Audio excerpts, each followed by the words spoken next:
If you were an athlete, you already have the keys to life and the tools you need to win and succeed in every aspect of life. A lot of people really don't understand that if you were able to play a childhood sport and you actually got any skill and were good at any aspect of it, you already know how to win in every other area, branch, niche of your life. And there's a handful of key things that you can take from the sports you did play, especially if you're at the high school or college level, that will make you go far beyond anybody else in your realm.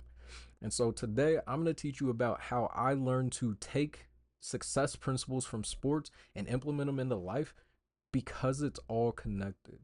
Now, to actually be able to implement team sports into your own life, you're going to need a handful of things. Much like a team sport, one, you need a team that you're playing for. You guys need one common goal and you guys need one outlook that you're trying to embody. Then you need a coach. You need someone who's been there, done that, and knows the rules of the game so that they can teach you all the shortcuts and tell you what to do to make success happen as fast as possible. Then you need to make sure you practice. There's no sport under the sun where you don't have a practice. And with most sports, you're going to practice 5 days per week or 5 times to every one time you actually compete. And that's going to be the biggest thing. A lot of people want to take time to actually do the thing instead of practice the thing to make sure that when it's time to compete, they're capable. From there, after you've been practicing, you need to watch film. You need to watch other people who are better than you. You need to rewatch yourself. You need to be able to get mental reps of exactly what you're trying to do and exactly where you're trying to go so that when that time comes, you can pull tricks out of the box that you can surprise yourself with because you've seen it so many times that when the moment of truth comes, your body naturally reacts to that moment. From there, you need to make sure you know your job. And when you know your job, then you need to give every single one of your reps your best. Now, we're going to start from the top, and I'm going to break all these things down in the most concise way possible. So, first and foremost, to treat your life like a sport, you need to find a team. You need to find brothers and sisters, men and women, people around you who have similar mindsets, similar goal sets, and similar viewpoints on life to you. Now, you guys can disagree on politics. You guys can disagree on ways of going about things financially. You can disagree on a lot of things. But when you say, this is my end goal with life, this is what I'm pushing for, if their end goal doesn't line up with that, if you guys aren't at least moving in the same direction, there's going to be discomfort, um, a lack of comprehension and a lack of cohesion between that unit, and it will fall apart. You can look at any team under the sun. If one person is a star player that says we need to go left and the rest of the team says we need to go right, the star player can bring that team to regionals, districts, the NBA finals, for example. But if that team isn't all working together, everything falls apart. So that's number one. You need a solid team. You need a brotherhood or a family like dynamic where when I say this is what I'm going to go do and these people are standing in my way, you have a team of people behind you that says, cool, they bring their bodies, we're going to bring ours. Let's see who's the best. I'll die for you if you're willing to die for me. You scratch my back, I scratch yours. Oh, you're down to your last. I got some extra. Here's what I can give you. When you have people around you that are really willing to watch your back, really willing to die for you and with you in the heat of battle, when you're really able to find a group of people who want to win and want to see you win, even if it's at the detriment of themselves, you will be unstoppable because one mind is far less. One mind is far weaker than two. Three minds is far better than two. Four minds is a team with cohesion. And the more people you can add to that, where your guys are all going in the same direction, it makes it hard to overcome. Especially if every person on that team has an unbreakable will and you guys are using your unbreakable wills to go in one direction. I don't care if it's a sniper, a fucking freight train, or an asteroid coming from space. That group of people will figure out a way to get past it and keep moving towards that goal because that's how the human spirit works. You need to find a team of people who are looking at life in the way that you are, trying to achieve something greater than themselves, and then being able to be willing to put everything on the line to make sure that everybody else on the team wins. Because if you're in a group of, say, 10 people and you're saying, I'm going to give my all to the point where I could die. And the next person next to you says, but I'm going to give you my all to the point I may die. And the next person says, I'm going to give you my all to the point where all of you guys are willing to sacrifice everything. There's nothing you guys are all trying to take for yourselves, and it's all about reaching that goal, that accomplishment. You guys will be able to share and divvy up all the profits and gain to a point where there is no confusion. We won. We did this. We were successful. And now, once you have that team and you've been able to find that cohesion that you're looking for, the next step in that battle is actually finding a coach. You need someone who's been there, done that, and did it with excellence because they already know the answers. And one of the biggest things that I've struggled with in my own life is really dialing in and saying, I can't do it myself. I don't know all the answers. I don't know how to do this because I've been so smart. I got 2 master's degrees at the age of 22. You don't know many people doing shit like that now, do you? But I did. So I came into the real world thinking I know everything. I'm confident in this. I can do that. But the reality is, life whooped my ass. I went through 5 years of being hungry. Like, I genuinely went to the hospital with early signs of starvation, early signs of dehydration, early signs of sleep deprivation, and more. I passed out at work to the point where I genuinely was paralyzed. My body was so weak that after I fell, I randomly woke up and I couldn't move. And that was because I had hubris and I had overconfidence to the point where I thought I could do everything. I thought I knew everything. And I knew if I gave up food for this period of time, if I didn't eat, I didn't sleep, I just gave my all to make sure that I paid off my debt, I'd be in the place that I wanted to get. And it genuinely sacrificed my health. But if I had a team around me of people who were willing to, hey, I get you're in debt. Like, look, let me help you divvy up some funds right here. Let's pay this off quicker. If I had a coach, if I had somebody who was like, don't fucking use your credit card.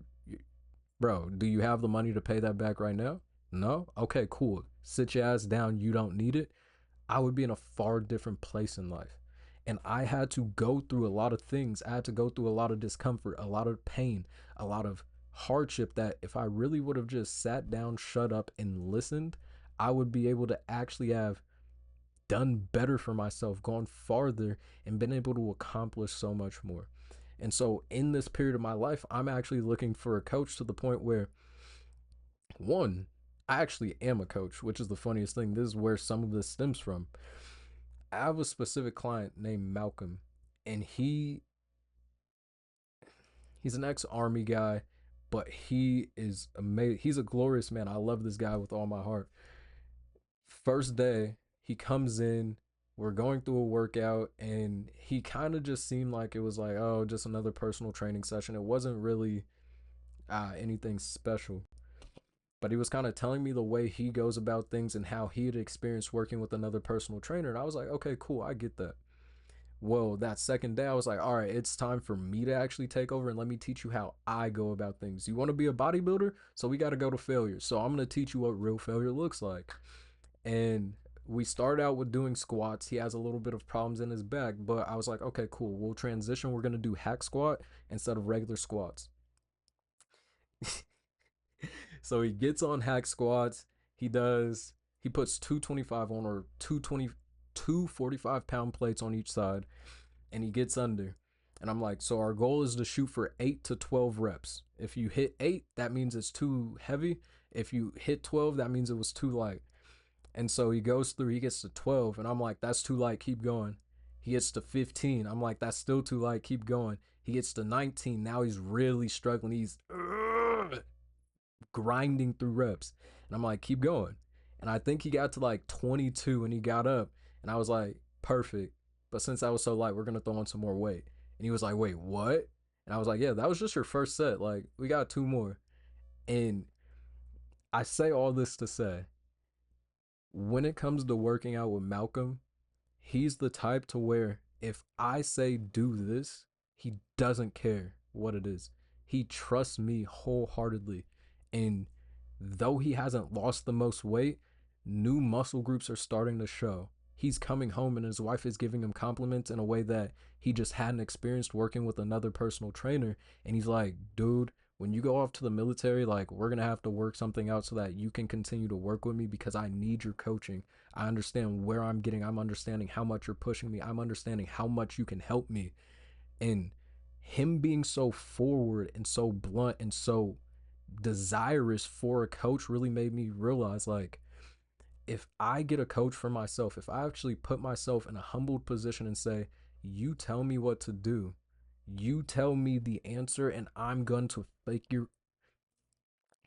figure out how the fuck to go do it, I will be in such a far better place. I'll be able to succeed so much farther. Like, genuinely, Malcolm's glee at just listening to what I say and being willing to make it happen however he can genuinely changed my entire viewpoint and perspective on getting a coach in general. But even with my girlfriend, she's amazing in the sense that she decided, I want to go on a weight loss journey. I want to start tracking my meals, looking at my nutrition and doing this and that. And there's so many conversations where we have where she acknowledges I'm a personal trainer, so I know some shit. And I'll tell her, look, you're doing this slightly wrong. Go do this instead. And she'll just literally stop. Like, she could be in the middle of washing dishes and I'll be like, go do this. And she'll stop, wipe her hands off, and start doing it. And I'm like, one, I'm very appreciative for the ability to be able to help, but it's such an amazing thing that you're willing and able to not only trust what I'm saying, but be able to reap the benefits and get the help of actually hearing what I'm saying and just doing it instead of trying to fight. And it's something that I've had to learn, that I need to be a team player. I need to get my team. I need to go get a coach, because when I have somebody who's there really vetting for my success and knows how to get me there, if I shut the fuck up and actually just go do what they say, I will be so much more successful. Now, once you have a team, once you have a coach, then you need to look at practice. There's no sport, nothing that you can do without practice, but in terms of social media, in terms of money, in terms of so many areas of life, people have not learned that you need to go practice. Without practice, without figuring out this is what I'm doing, and then doing it again, and doing it again, and doing it again, and doing it again, and doing it again, you will never get good. You will never succeed. I've gotten to the point where I've accepted that unless I do something 100 times, I'm not even a beginner. Because if you really think about it, if you were a kid playing football with your older cousins, with their siblings, whatever, you would have caught a couple hundred balls. You would have caught, or you would have tried to tackle your cousins a couple hundred times. You would have ran the same route a couple hundred times before you even were able to go to football practice and put on pads. Think about being in high school and playing for a football team. Your route tree, your playbook, all that stays the same throughout the season. You run the same post dig a couple hundred times. In one practice, you'll probably run that post dig 15 times. The next day, 15 times. So in the span of 5 days, you're going to have hit that post dig, what, 75 times? But when it comes to the real world, you're expecting to be able to do something less than 100 times and be good at it. Now, maybe if you're a quick learner, you could do it 25 and then you've gotten the hang of it. But now it's time to actually add some skills on top of it so you could be even more proficient. But even at that sense, so many people will do something 5 times, 10 times, 15 times, and expect to have some semblance of success. And I've fallen into that so many times. And it's not until I really started thinking about life as a sport that I actually realized I just need to get the reps in. And while I'm out here practicing and really trying to get the reps in, I need to give my absolute best on every single rep. Because you can go through the motions of everything, but if you don't put yourself through the stress of the real situation, then you won't actually be able to succeed. And that's actually point number 4. You need to give every single rep your best effort. Every single rep needs your best. Why? Because when you get to the point where giving every rep is giving your absolute best, then even when you're not trying, you're going to be so much better than everyone else. Now imagine this, you go and do 100 fucking reps of bench, but you're focused on absolute perfect form. And then somebody next to you is like, I'm gonna do 100 reps, but I'm just gonna be sloppy with it. And then you guys start trying to push up towards your max one day after you've done your 100th rep.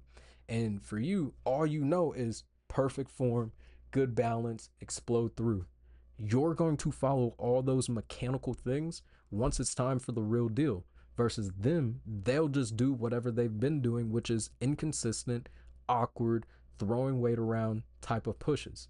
And while either of you guys could still probably end up getting that weight, the point is, you won't be at risk of injuring yourself. You won't put yourself in a place of liability because of the fact that you only gave your best effort. You only practiced perfect mechanics. You put yourself in a position where even when you're not able to think because you're working so hard to push yourself as hard as you can, everything comes out as clean as possible. And that's what you really want to do when it comes to life. You need to look at what you're doing.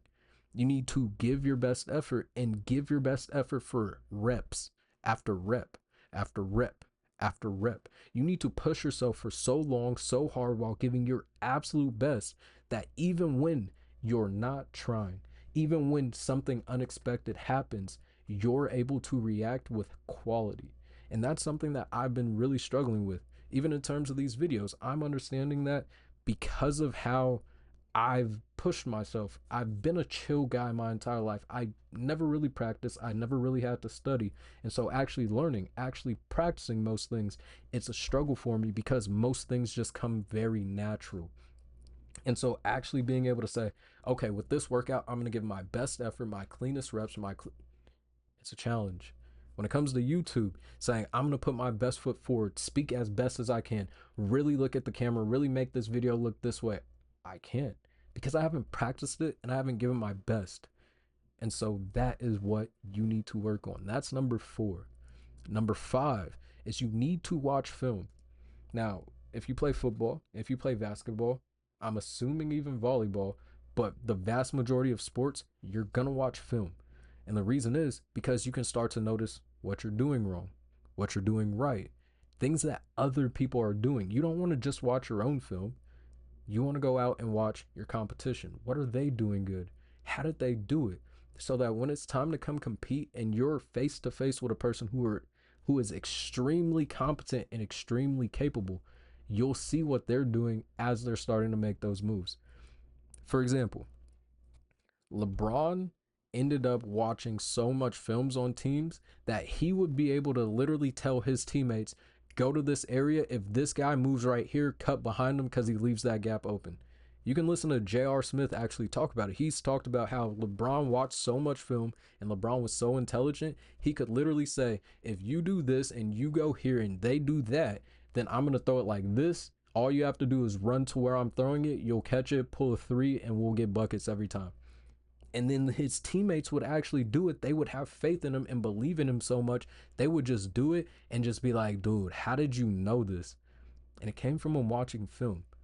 And so, in terms of finances, go on YouTube, watch videos of financially literate people talking about how they plan their finances. Go look at videos from certified personal accountants and look at how they teach people to use their money. What are the best practices? What are the smartest things to do? For me, I watch videos on camera gear because I want to learn about camera. I want to learn about cinematography. I want to learn about how to film the best. I watch YouTube videos and I listen to how people speak because I want to speak like them. I want to be able to talk in this way to where when I come out and I actually portray who I am and what's inside my mind, I'm able to be confident and competent in saying that this is exactly how I want to speak and this is who I want you to see. And it comes down to the film that I watch because even now, as I'm speaking, I hear Dan Coe and Myron Golden speaking in my ears because I'm speaking like them through my own voice, through my own tone, and through my own lens. But I listen to them so much that their words, their cadence, their way of speaking about things has become second nature to me because I've watched it so much. I've practiced the mental frameworks in my mind of how they are, how they speak, and what they do. And don't, hey, if you see this, I love you. But Tom Noski as well. I love his content. Those are my big 3 that I'm genuinely trying to emulate. But it's not that I've taken the time to practice, which I definitely should. But it's I've watched so much film on them that their habits, their tendencies, and their talking patterns are natural and second nature to me. And so, the last thing you really need to do when you're on your journey to treat life like a game and become as successful as possible is know your job. Now, it sounds crazy, but one of the most important things you can actually do is know your job, know your place, know where you fit in. See, whether it's in somebody else's life, whether it's within your relationship, whether it's within, again, a team or a sports situation, you need to know your job, your place, and your system. So many people want to be more than they need to be. They want to do more than they need to do, and they need to go more than they need to go. And it's what throws things off. That's a part of the team cohesion. See, if you're on a team and you're the money man, you're the one with all the knowledge on money, how to make good investments, this, that, and the next, but you want to step out and be the film guy for the team, you're wasting your talents and you're going into somebody else's field and just wasting what potential you could have given to the team. You're putting yourself in a situation where because you're not doing your job, now there's a gap in that financial area, in that financial assets sector. Like, think about it. If you're on a football team and you're a lineman, but you're trying to run routes, people are going to look at you like, bro, what the fuck are you doing? Go get your big ass back on the line of scrimmage, bro. Or if you're a D end out here trying to hold running backs, bro, if you don't tackle this man, you need to know your job, you need to know your role, and you need to fill it. And if you really want to move up into another position, you want to go up and be more than just somebody who has a role in a position that you have to fill, then you need to do your job so exceptionally well that people elevate you up and say, we need you to be more than what we've currently had you at. Like, if you're the water boy on your team, all you do is give water and encourage. If you give water and encourage so much, they might be like, yo, look, we actually want you to start learning the playbook. The way you're able to be so energetic, and it inspires our teammates. We need you to inspire them more. So every single game, you're going to be the one who screams out the plays, because when they hear it from you, they know that they have the belief that they're getting a good play to make a touchdown. Now, for example, for me, and I wish I had learned this a little bit more, but I didn't know my job at Crunch. I was working at Crunch for 4.5, 5 months. And what's insane to me is I had come in with the intention of being a personal trainer, but I got put into the position of a personal training sales service consultant. So my main priority was actually talking to people and selling them personal training. I was given the idea that I'm supposed to be coming in to find clients for myself to get personal training and then step out of the position.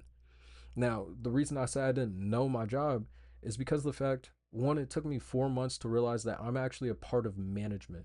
I was higher than every other personal trainer outside of the assistant personal training manager and the personal training manager. I was number three in the personal training hierarchy and I had no clue.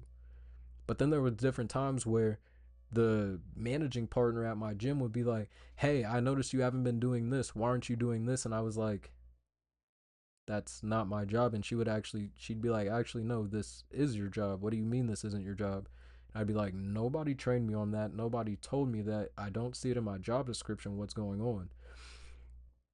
And because of that, I wasn't able to fill my role as best as I could. I didn't know my job fully. I couldn't do my job fully because of the lack of knowledge on what my place was. Where was I in the team? I was supposed to be the assist guy.